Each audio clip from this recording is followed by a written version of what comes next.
Kisah Para Rasul pasal yang ke-18 ayat yang pertama. Kemudian Paulus meninggalkan Athena, lalu pergi ke Korintus. Di Korintus ia berjumpa dengan seorang Yahudi bernama Aquila yang berasal dari Pontus. Ia baru datang dari Italia dengan Priscilla istrinya, karena Kaisar Claudius telah memerintahkan supaya semua orang Yahudi meninggalkan Roma. Paulus singgah ke rumah mereka. Dan karena mereka melakukan pekerjaan yang sama, ia tinggal bersama-sama dengan mereka. Mereka bekerja bersama-sama karena mereka sama-sama tukang kemah.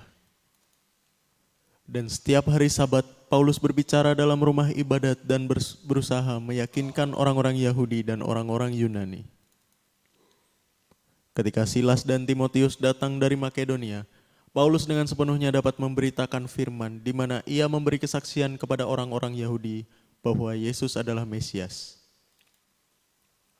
Tetapi ketika orang-orang itu memusuhi dia dan menghujat, ia mengebaskan debu dari pakaiannya dan berkata kepada mereka, "Biarlah darahmu tertumpah ke atas kepalamu sendiri. Aku bersih, tidak bersalah. Mulai dari sekarang aku akan pergi kepada bangsa-bangsa lain." Maka keluarlah ia dari situ, lalu datang ke rumah seorang bernama Titius Justus, yang beribadah kepada Allah dan yang rumahnya berdampingan dengan rumah ibadat. Tetapi Krispus, kepala rumah ibadat itu, menjadi percaya kepada Tuhan bersama-sama dengan seisi rumahnya, dan banyak dari orang-orang Korintus yang mendengarkan pemberitaan Paulus menjadi percaya dan memberi diri mereka dibaptis.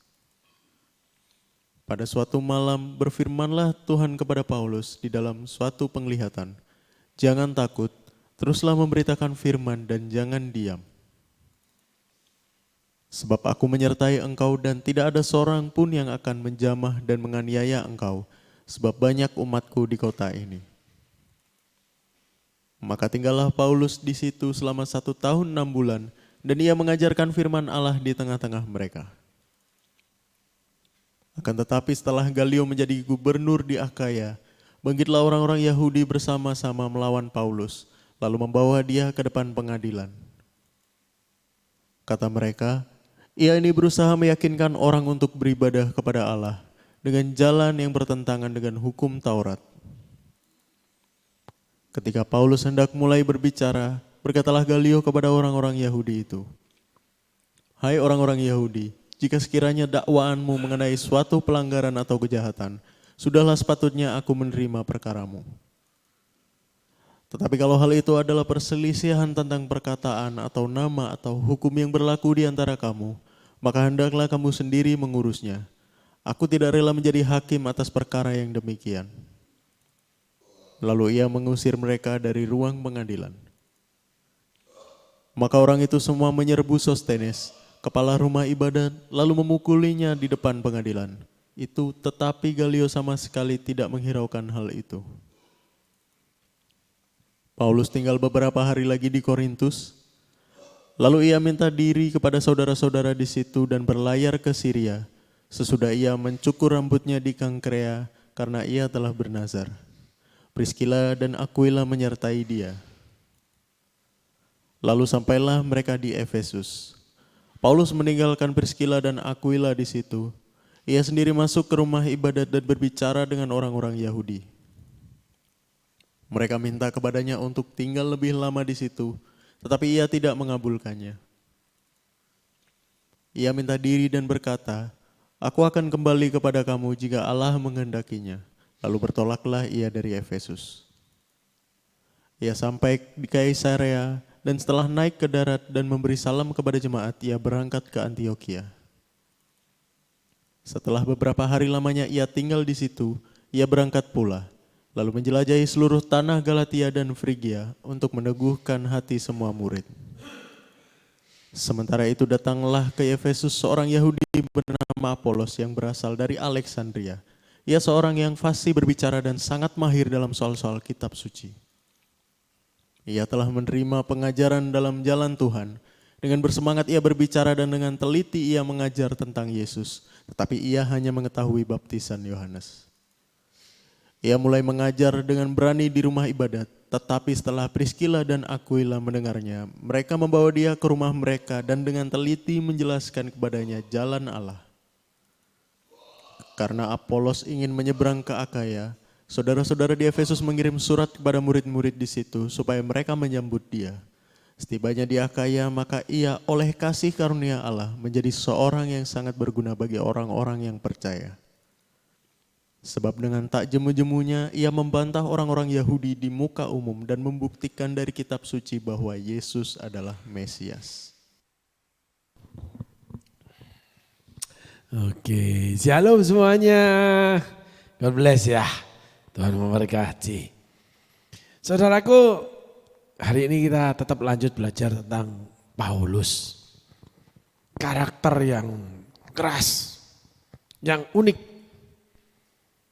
Paulus adalah seorang pemberita Injil yang diambil dari kemegahan pelayanan dia. Yang diambil dari puncak-puncak karir dia melayani. Tuhan pada waktu sebelum bertemu dengan Yesus. Yesus juga diambil ketika di puncak-puncak pelayanannya ketika memasuki Yerusalem. Yesus sudah diakui, sudah terkenal. Tetapi Allah memanggil Yesus masuk taman Getsemani untuk menerima perintah, untuk membereskan dirinya dalam menerima perintah, yaitu mati disalibkan.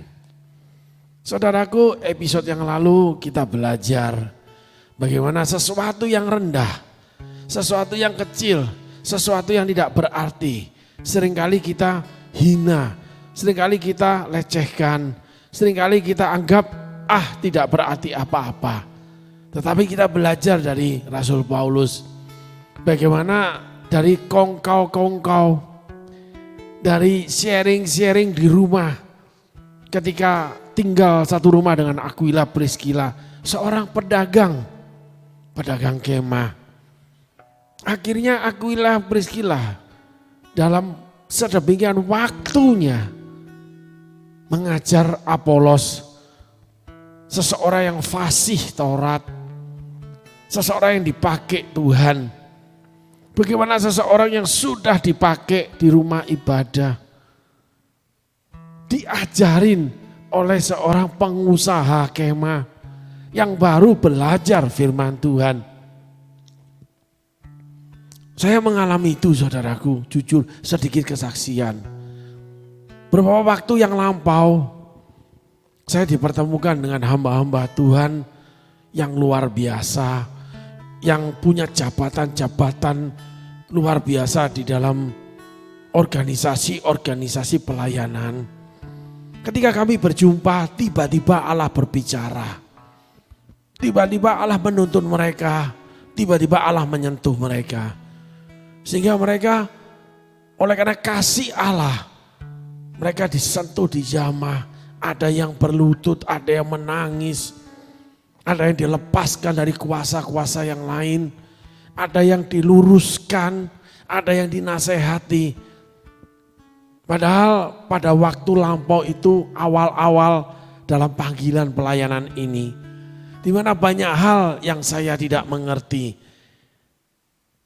Cuman saya banyak kali mendengarkan suara di hati untuk disampaikan.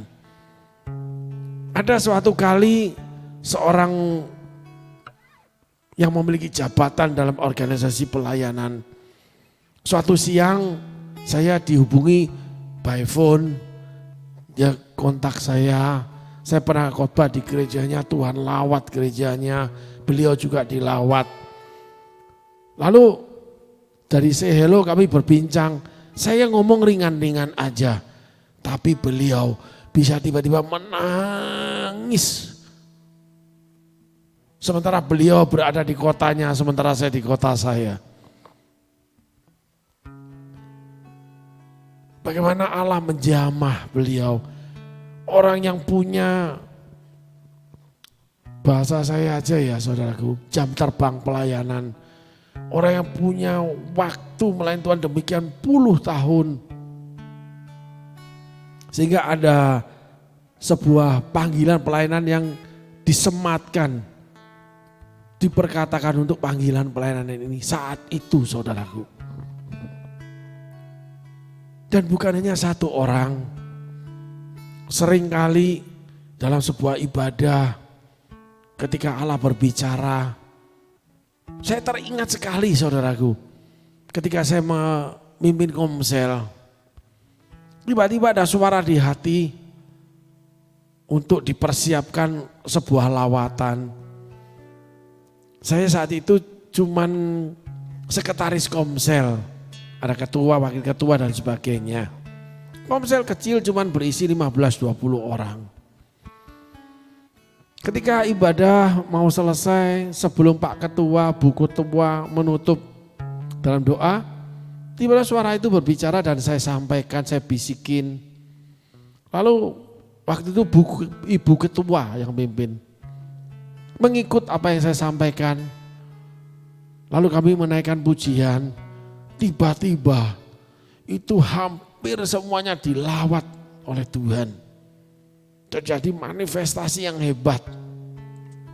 Padahal saya itu baru bertobat, baru belajar, lalu dibawa menjadi anggota komsel, lalu mendapat diklat di komsel menjadi sekretaris komsel. Baru banget saudaraku.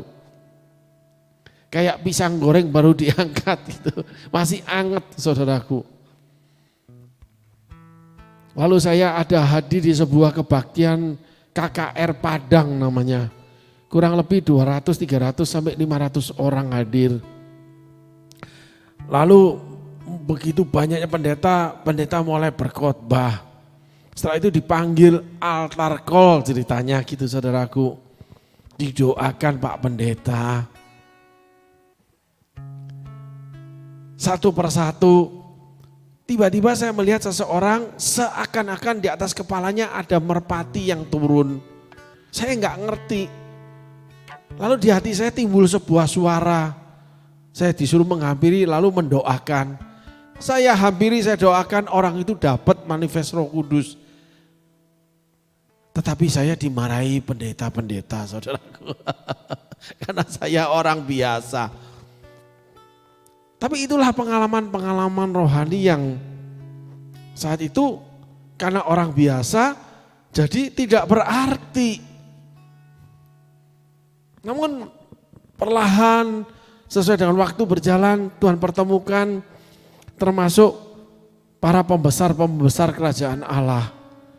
Dan Allah banyak melakukan hal-hal yang menurut saya luar biasa, tetapi karena nggak punya profil, nggak punya status, sehingga memang seringkali menghadapi tantangan seperti Paulus.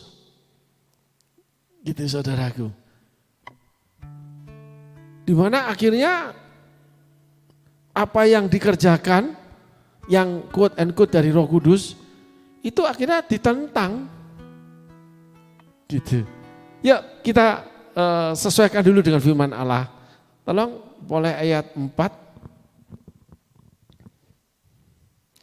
Dan setiap hari Sabat Paulus berbicara dalam rumah ibadat dan berusaha meyakinkan orang-orang Yahudi dan orang-orang Yunani. Ayat selanjutnya. Ketika Silas dan Timotius datang dari Makedonia, Paulus dengan sepenuhnya dapat memberitakan firman di mana ia memberi kesaksian kepada orang-orang Yahudi bahwa Yesus adalah Mesias. Ayat selanjutnya, masih biasa-biasa ini saudaraku. Tetapi ketika orang-orang itu memusuhi dia dan menghujat, ia mengebaskan debu dari pakaiannya dan berkata kepada mereka, biarlah darahmu tertumpah di atas kepalamu sendiri. Aku bersih tidak bersalah, mulai dari sekarang aku akan pergi kepada bangsa-bangsa lain. Ayat selanjutnya. Maka keluarlah ia dari situ lalu datang ke rumah seorang bernama Titius Justus yang beribadah pada Allah yang rumahnya berdampingan dengan rumah ibadat. Ayat selanjutnya. Tetapi Krispus kepala rumah ibadat itu menjadi percaya kepada Tuhan bersama-sama dengan seisi rumahnya dan banyak dari orang-orang Korintus yang mendengarkan pemberitaan Paulus menjadi percaya dan memberi diri mereka dibaptis. Coba saudara lihat ayat-ayat ini. Paulus khotbah di rumah ibadat, Paulus ditolak. Paulus menjadi marah. Tetapi kepala rumah ibadat itu menerima Yesus. Dari sana banyak orang Korintus menerima Yesus. Paulus disingkirkan, dilecehkan, direndahkan, dianggap tidak berarti. Paulus tidak diperhitungkan, tapi Paulus memenangkan kepala rumah ibadat. Paulus ketemu dengan Aquila Priscilla yang bukan orang rohani, bukan orang berpendidikan rohani, pedagang kemah. Tapi akhirnya mengajar Apolos, seorang hamba Tuhan. Kita lihat skemanya Allah, saudaraku. Bagaimana Paulus, seseorang yang dianggap tidak berarti, ditolak, dipakai memenangkan kepala rumah ibadat. Paulus mengajarkan orang yang tidak berarti, pedagang kemah. Tapi pedagang kemah mengajar Apolos, orang yang melayani. Ada sebuah skema, saudaraku, di mana yang tidak berarti memenangkan yang berarti. Ada sebuah garis merah. Sehingga saudaraku, di dalam hidup ini banyak orang mengalami, mengira, memikirkan ketika dia mendapatkan sesuatu yang besar, yang hebat, itulah yang terbaik buat Allah. Itulah yang terhebat dari Allah. Tapi kalau kita pelajari ayat-ayat ini, ternyata yang tidak berarti itu mengalahkan yang berarti. Yang di bawah, yang rendah, itu malah mengajarkan yang sudah punya pelayanan. Sehingga kita hari ini belajar, kita nggak boleh memegahkan diri. Kita merasa lebih dari yang lain. Atau kita merasa tidak ditempatkan pada tempat sesungguhnya. Saya kurang dihargai, saya kurang dihormati, saya tidak diakui. Sehingga kita melemahkan diri. Kita bahasanya orang Sunda pundung. Orang Betawi bilang ngambek. Orang Jawa bilang ngambul.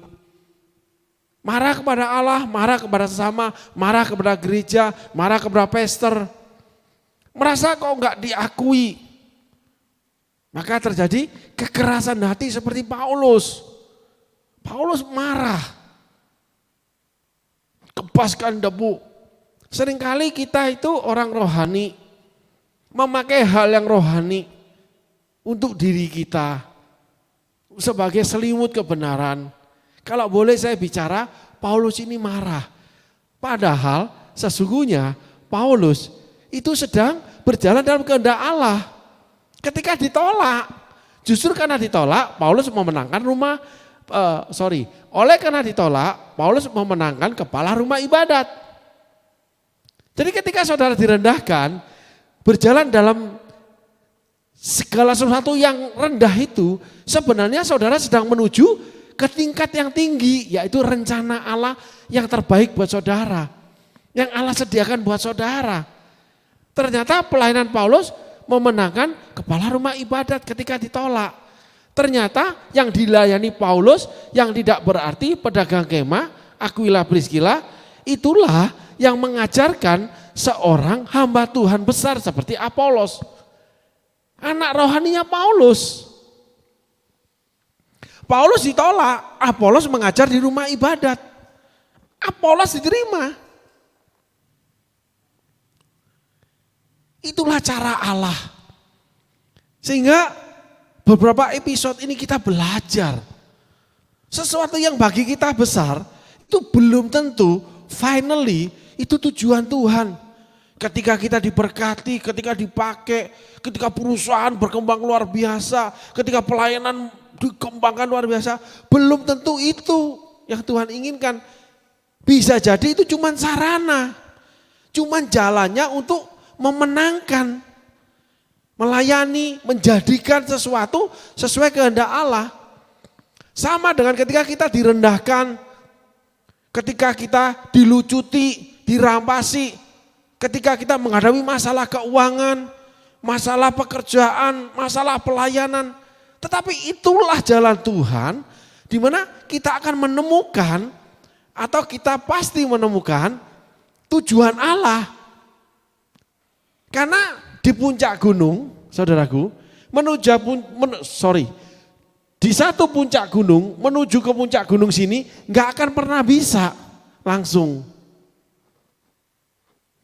Itu harus turun ke bawah, ke bukit, kaki bukit ya, turun, baru naik ke atas lagi.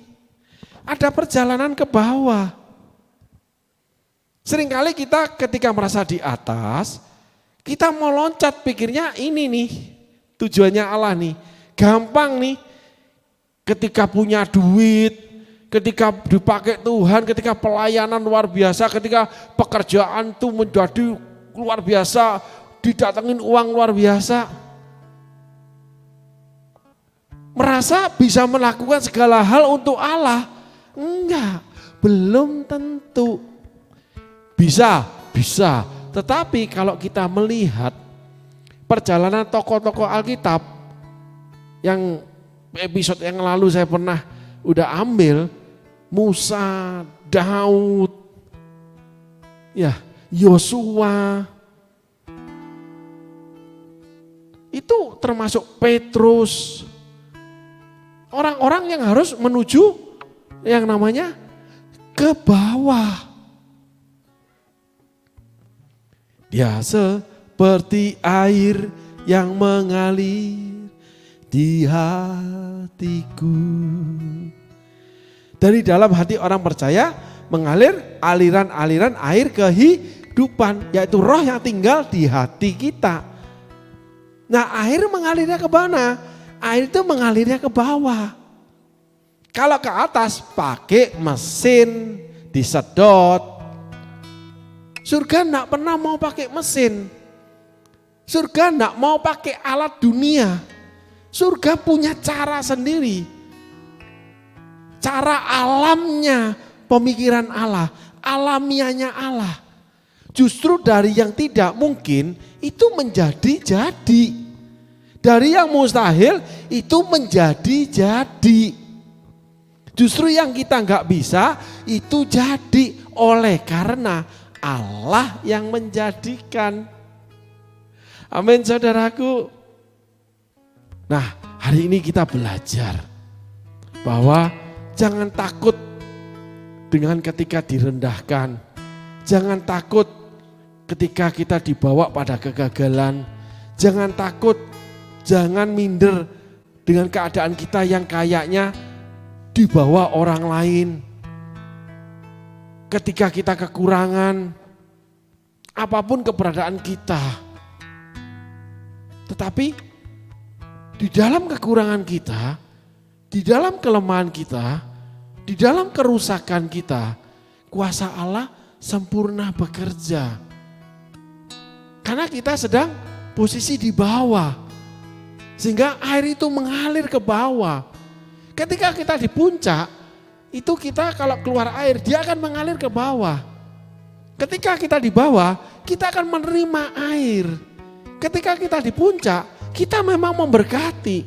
Tetapi ketika di bawah, kita akan diberkati Tuhan. Sehingga perjumpaan dengan Yesus, perjalanan yang terbaik dengan Yesus, bangsa Israel di padang gurun, bukan di tanah perjanjian. Di tanah perjanjian, Yosua berdoa, Tuhan ngomong, taati, patuhi, menang.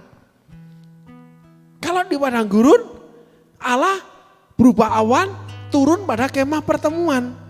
Allah memimpin bangsa Israel secara kasat mata, secara material, secara nyata bisa dilihat tiang awan dan tiang api. Air keluar dari batu. Perlindungan Allah nyata, kehadiran Allah nyata ketika di padang gurun. Ketika orang Israel gak punya kerja. Ketika orang Israel cuma taunya dikasih makan mana. Kalau enak dikit dikasih kirim burung puyuh. Harus nurut sama Tuhan, diletakkan di bawah. Jadi ketika hidup kita di bawah, sesungguhnya perjumpaan kita dengan Tuhan itu yang paling dekat, yang nyata. Ketika di atas, kita dipakai untuk mengalirkan air hidup itu. Mata air itu keluar di atas gunung, saudaraku. Turun mengalir ke bukit, lalu di bawah ada menjadi sungai kecil. Bergabung sungai kecil jadi sungai besar.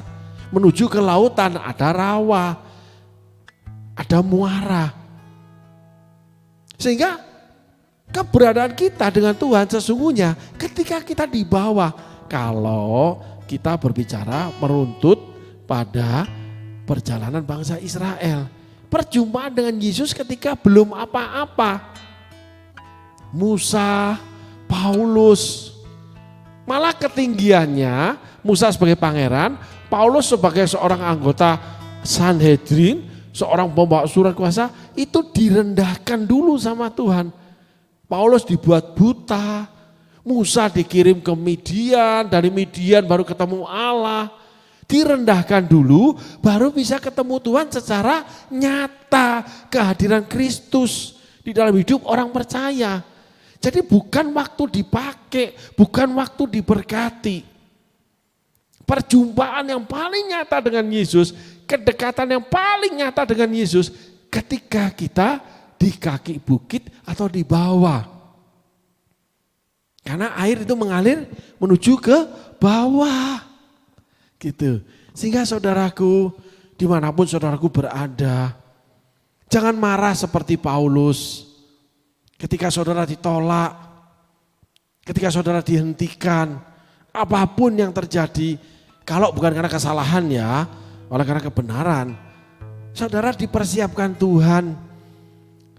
Ketika saudara di bawah, saudara dipersiapkan untuk dibawa naik ke atas gunung Tuhan, yaitu masuk pada rencana Tuhan.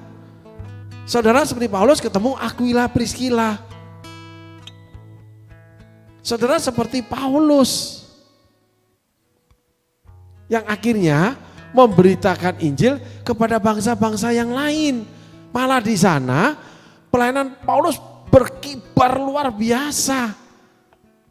Awalnya dia ingin memberkati bangsanya sendiri, tapi ditolak. Marah dia, kepaskan debu. Padahal itu adalah rencana Tuhan, di mana Paulus dari hal itu dia menjadikan banyak jemaat. Dari perjalanan bukan khotbah di rumah ibadah, tapi dari door to door, man to man. Menjadi gereja-gereja kecil berkembang sampai hari ini. Jadi saudaraku, mari ketika engkau ada di bawah, jangan kecil hati. Engkau sedang memasuki pintu gerbang perjalanan bersama Allah. Menuju kehendak Allah yang sempurna. Demikian juga untuk engkau yang lagi di atas. Engkau yang lagi diberkati, lagi dipakai. Engkau harus mengalirkan aliran-aliran air hidup itu. Sehingga mereka yang di bawah, seperti Paulus, mengajar terhadap Aquila Priscilla, akhirnya membawa mereka naik ke puncak-puncak rencana Allah. Di mana mereka seperti Aquila Priscilla memenangkan jiwa-jiwa termasuk pembesar-pembesar kerajaan Allah, yaitu Apolos. Itulah skema kerajaan Allah, itulah alur kerajaan Allah, itulah rencana Allah yang sempurna. Sehingga baik yang sedang direndahkan, sedang dalam posisi yang gak enak, gak nyaman lagi di bawah. Demikian juga untuk yang lagi di atas, yang lagi dipakai, lagi diberkati. Ingat, semua akan dipakai Tuhan. Semua peristiwa akan dipakai Tuhan menuju rencana sempurna. Yang pertama, yang di bawah dipersiapkan menuju ke atas. Yang di atas mempersiapkan yang di bawah untuk dibawa Tuhan menuju ke atas. Sehingga kita saling memberkati, menjadi berkat. Kerajaan Allah dibesarkan oleh karena rancangan Allah tergenapi dalam hidup kita. Amin saudaraku, Tuhan Yesus berkati. Terima kasih.